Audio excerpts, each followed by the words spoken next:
La capsule touristique, une présentation de Tourisme Abitibi-Témiscamingue et RNC Média.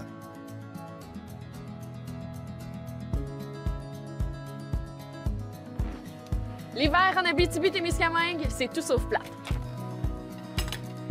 Aujourd'hui, je vous fais découvrir ou redécouvrir un véritable joyau naturel de la région, le Parc national de Guebel. Le Parc national de Guebel est une grande fierté pour l'Abitibi-Témiscamingue. C'est l'endroit parfait pour profiter de l'hiver et même pour voir les animaux en liberté à travers la forêt. Et pour nous en parler plus en profondeur, je m'en vais rencontrer Frédéric Bilodeau, le directeur du Parc de Guebel. Frédéric, quelles sont les activités qu'on peut pratiquer l'hiver ici au Parc de Guebel?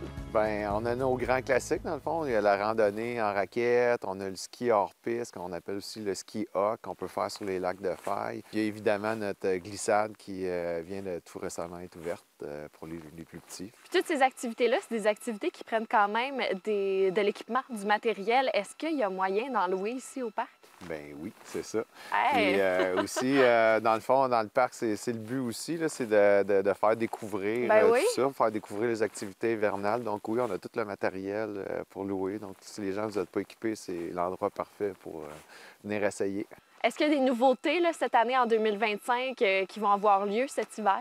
Oui, mais j'appellerais pas ça nécessairement une nouveauté, c'est plutôt une deuxième édition. On va avoir notre festival de glace. Donc, c'est un événement d'escalade de glace qu'on fait sur 3 jours, dont une journée qui est là pour l'initiation, donc pour des 10 ans et plus. Donc, ceux qui veulent venir en famille, essayer ça, là, ça va être juste parfait. Et on va avoir tout un setup avec le feu en bas pour se réchauffer, puis essayer, puis ce qui est quand même à prix assez abordable aussi là, pour la famille. C'est la première fin de semaine de la semaine de relâche, donc du 28 février 1-2 mars.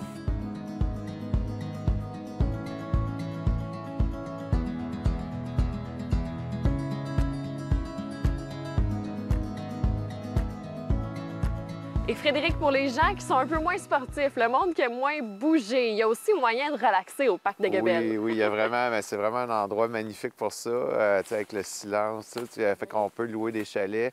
Ça, c'est une des particularités qu'on a cette année. Avant, il n'y avait pas l'eau dans les chalets. Maintenant, il y a l'eau. Donc ça, c'est un gros plus. On peut prendre notre douche. Puis, évidemment, les camps rustiques aussi qui sont toujours accessibles, puis pour les plus sportifs. Mais, encore une fois, dans une optique d'accessibilité, on a ouvert les chemins, donc c'est vraiment plus accessible pour les familles.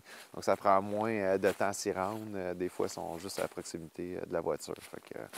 Le Parc de Guebel, c'est sûr que c'est vraiment connu dans la région de l'Abitibi-Témiscamingue, mais est-ce que tu aurais un petit trésor caché, un petit lieu inusité dans le parc à suggérer, à découvrir là, cet hiver pour les gens qui vont venir faire un tour? Bien, c'est sûr qu'on l'a dit, les lacs de Faille étaient moins accessibles avant l'hiver. Ceux qui n'ont pas vu les lacs de Faille l'hiver, c'est un autre monde, complètement. Surtout quand on tombe au mois de mars, là, les parois commencent à se recouvrir beaucoup de glace. Donc, c'est vraiment féerique. Si vous les avez vus l'été, le paysage a complètement changé. Donc, ça, c'est une découverte à faire. Eh bien, ça donne le goût de venir faire un tour. Merci beaucoup, Frédéric, et je te souhaite une super belle saison hivernale ici au Parc de Guebel. Merci beaucoup.